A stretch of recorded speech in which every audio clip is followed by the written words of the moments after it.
खुदी को कर बुलंद इतना कि हर तकदीर से पहले खुदा खुद बंदे से पूछे, बता तेरी रजा क्या है।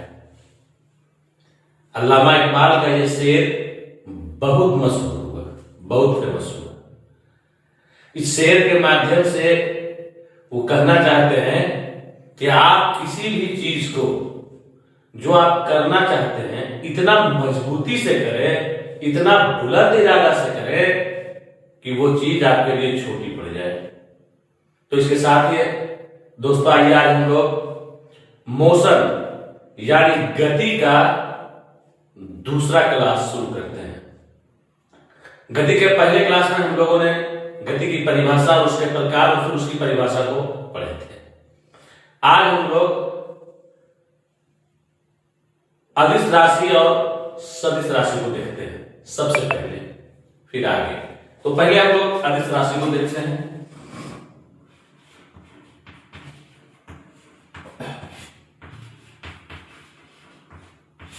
अदिश राशि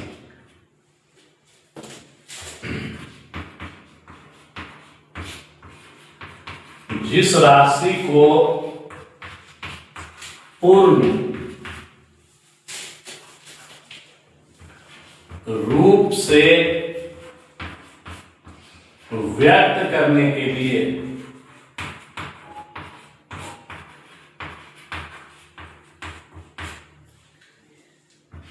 केवल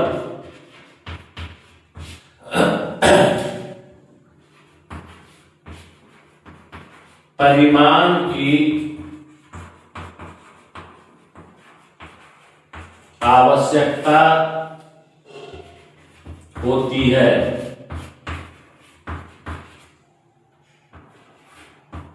उसे अदिश राशि कहते हैं।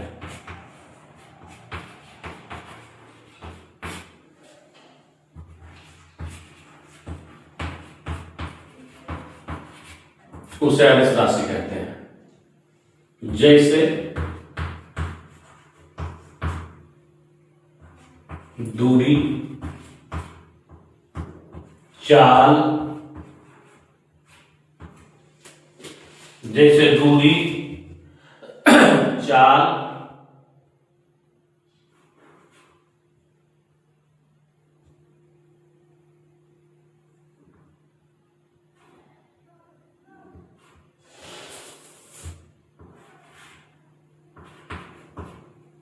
ऊर्जा आदि।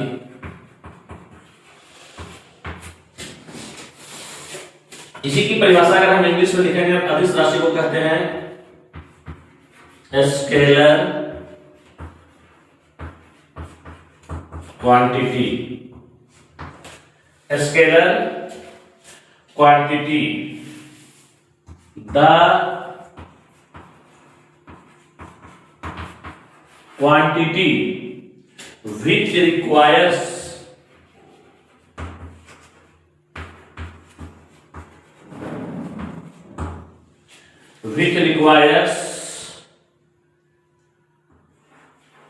only magnitude to be completely expressed is called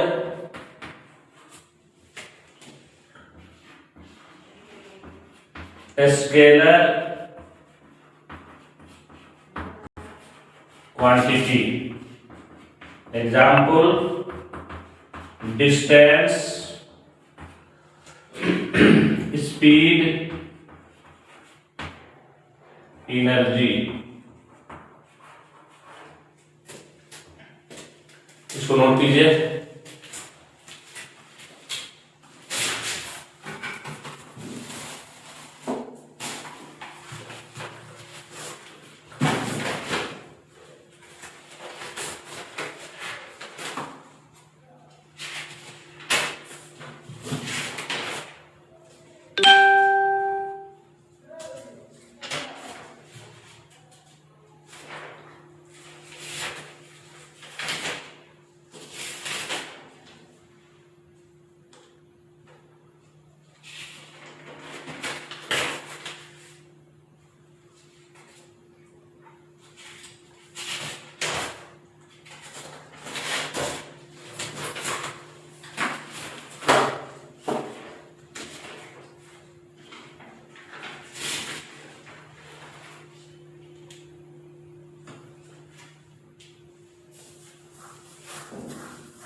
तो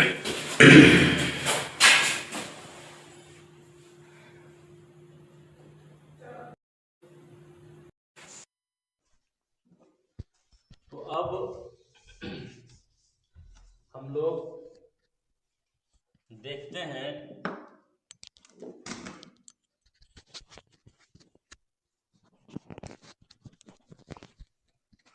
सदिश राशि।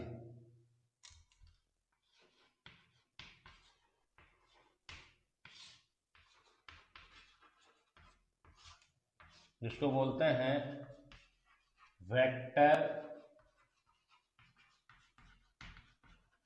Vector quantity.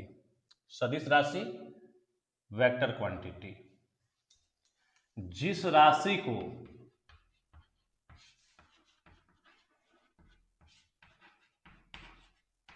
पूर्ण रूप से व्यक्त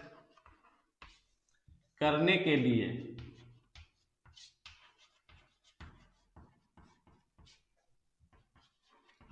दिशा और परिमाण दोनों की आवश्यकता होती है,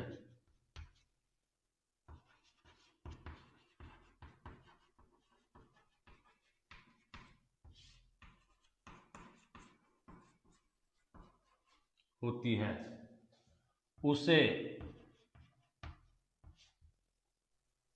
सदिश राशि कहते हैं।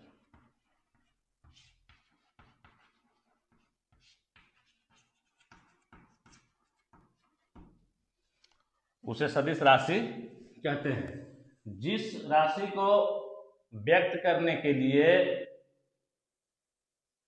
दिशा और परिमाण दोनों की आवश्यकता होती है, उसे सदिश राशि कहते हैं।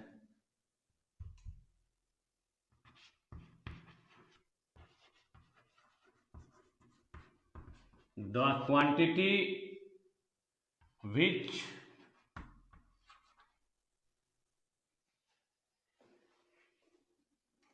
requires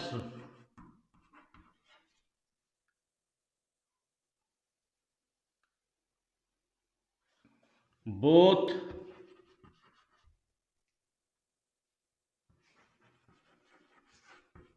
magnitude and direction is called vector quantity।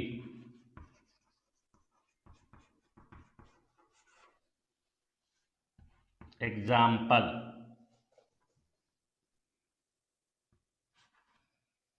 Displacement, इसको बोलते हैं विस्थापन। वेलोसिटी, वेग। एक्सेलरेशन,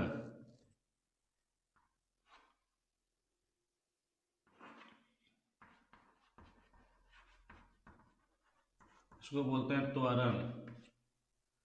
फोर्स, इसको बोलते हैं बल। ये सब क्या है? ये सब सदिश राशि है। नोट कीजिए इसको।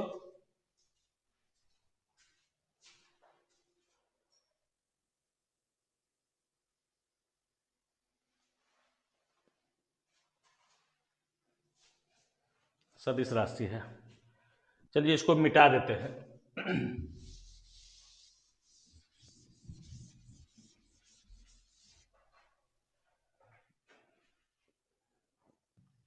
अब हम लोग देख लेते हैं चाल। अंग्रेजी में इसको बोलते हैं स्पीड।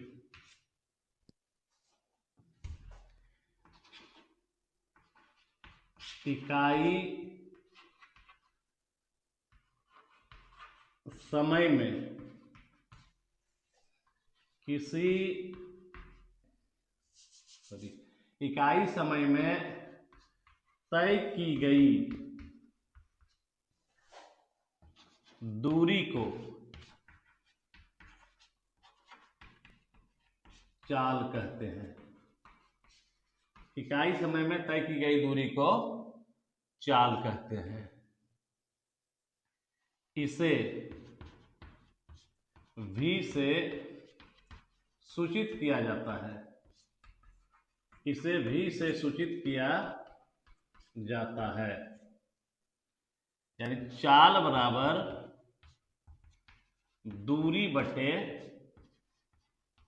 समय।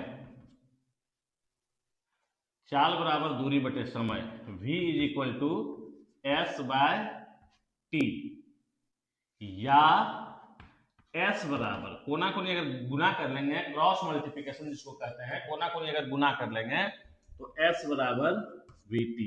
ये हमारा एक फॉर्मूला है, जहां s क्या है,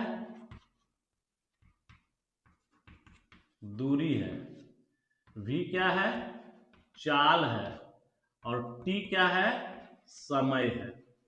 t क्या है, समय है। ठीक है, तो चाल की परिभाषा क्या हो गया, इकाई समय में तय की गई दूरी को चाल कहते हैं। इसको v से सूचित करते हैं, और तब चाल बराबर होता है दूरी बटे समय, यानी कि v बराबर s बाय टी। और जब हम इसको क्रॉस मल्टीप्लिकेशन करेंगे, कोना कोनी गुना करेंगे, तब हमारा s बराबर हो जाएगा vt, जहां s क्या है, दूरी है, v क्या है, चाल है, और t क्या है, समय है।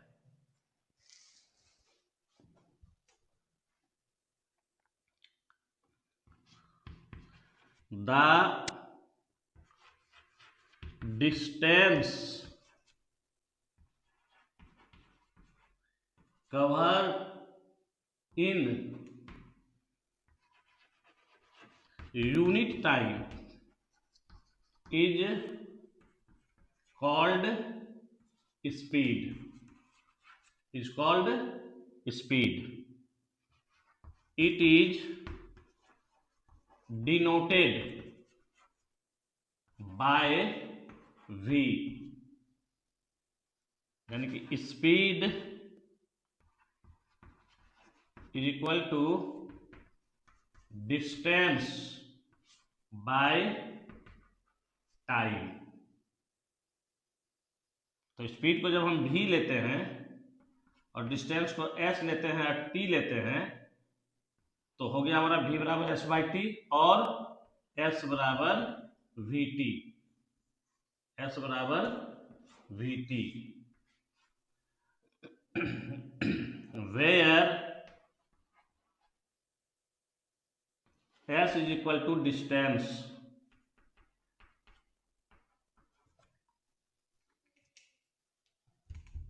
v is equal to speed, and t is equal to time।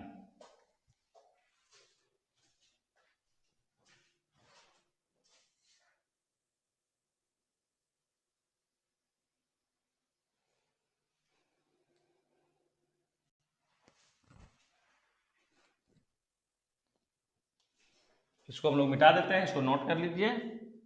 इकाई समय में तय की गई दूरी को चाल कहते हैं, इसको भी से सूचित करते हैं। वहीं अंग्रेजी में जब हम लिखेंगे तो लिखेंगे the distance covered in unit time is called speed. Example, sorry, speed is equal to distance by time, v is equal to s by T और s बराबर V T, where is s is equal to distance, v is equal to speed and t is equal to time. मिटा देते हैं इसको। चलिए आगे बढ़ते हैं।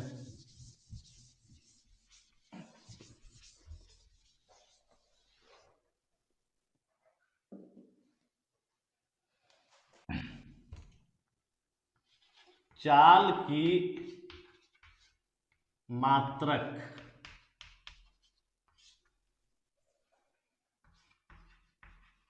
Unit of speed. तो मात्रक निकालने के लिए हम लोग पहले चैप्टर में कैसे देखे थे, चाल है तो चाल बराबर दूरी बटे समय, और दूरी का मात्रक क्या है, मीटर, और समय का मात्रक क्या होता है, सेकेंड। तो ये क्या हो गया, मीटर प्रति सेकेंड, या इसको लिखेंगे मीटर प्रति सेकेंड, ऐसे लिखते हैं।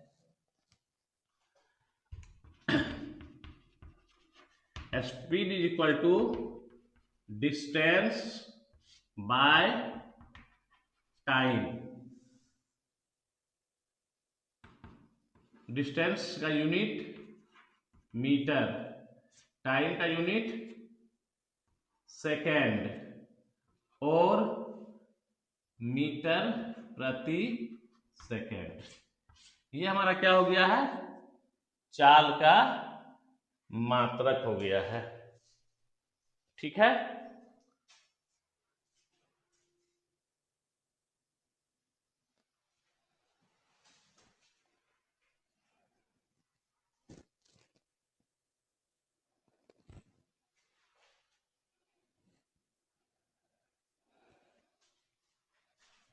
लिख लिए इसको।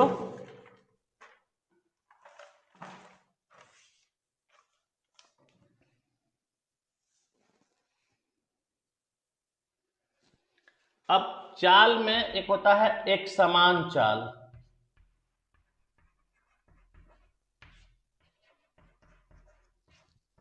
अंग्रेजी में इसको कहते हैं यूनिफॉर्म स्पीड।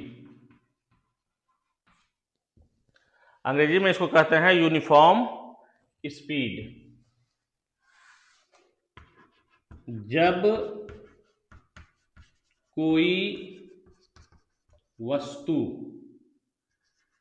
बराबर समय अंतराल में, जब कोई वस्तु बराबर समय अंतराल में बराबर दूरी तय करे,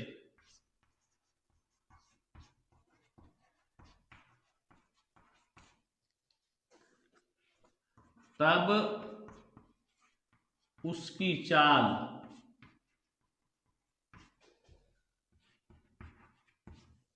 एक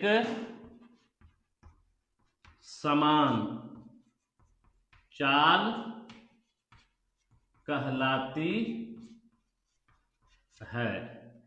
तब उसकी चाल एक समान चाल कहलाती है। जब कोई वस्तु बराबर समय अंतराल में बराबर दूरी तय करे, तब इसको एक समान चाल कहते हैं।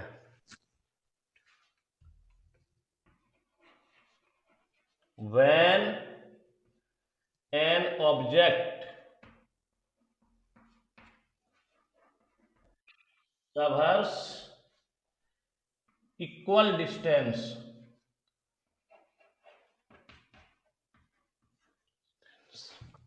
in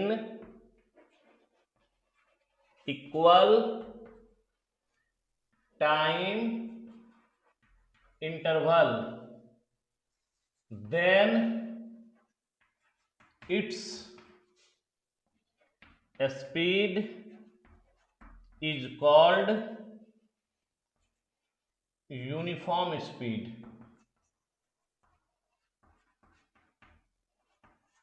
स्पीड तो जो चाल का मात्रक है वही एक समान चाल का मात्रक है। तो हम लोग यहां पर अभी देख चुके हैं एक समान चाल का परिभाषा। जब कोई वस्तु बराबर समय अंतराल में बराबर दूरी तय करता है, तब उसकी चाल एक समान चाल कहलाता है। When an object covers equal distance in equal time interval, then its speed is called uniform speed। Okay, note कीजिए।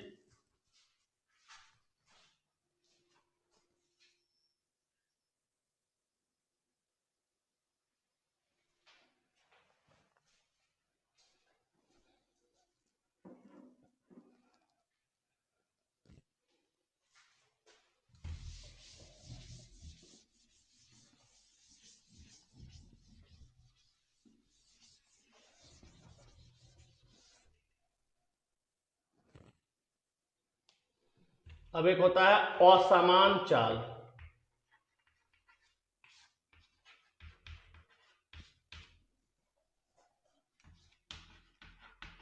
None uniform speed. जब कोई वस्तु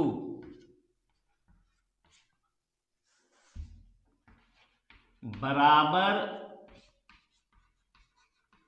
समय अंतराल में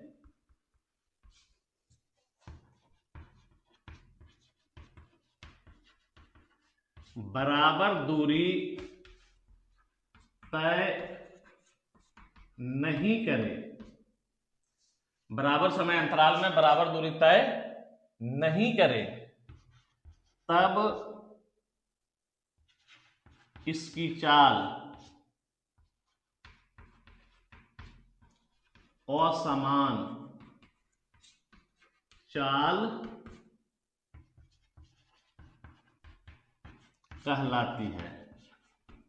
अभी हम लोग क्या देखे थे कि बराबर समय अंतराल में बराबर दूरी तय कर रहा था, तब हम उसको क्या कहे थे, एक समान चाल कहे थे। लेकिन जब बराबर समय अंतराल में बराबर समय अंतराल में बराबर दूरी तय नहीं करे, तब उसको हम एक समान चाल नहीं कहेंगे। क्या कहेंगे उसको कहेंगे असमान चाल। अगर बराबर समय अंतराल में बराबर दूरी तय करता है तब उसको कहेंगे एक समान चाल, और अगर बराबर दूरी में बराबर समय अंतराल में बराबर दूरी तय नहीं करता है तब हम उसको कहेंगे असमान चाल। समझ गए? बराबर समय अंतराल में बराबर दूरी एक समान, बराबर समय अंतराल में बराबर दूरी नहीं असमान। दिक्कत? When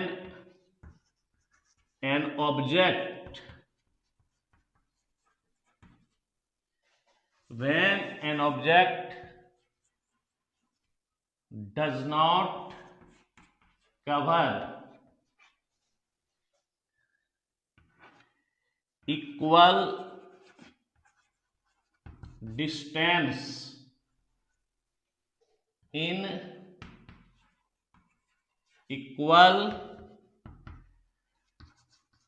time interval, then its speed is called non-uniform speed।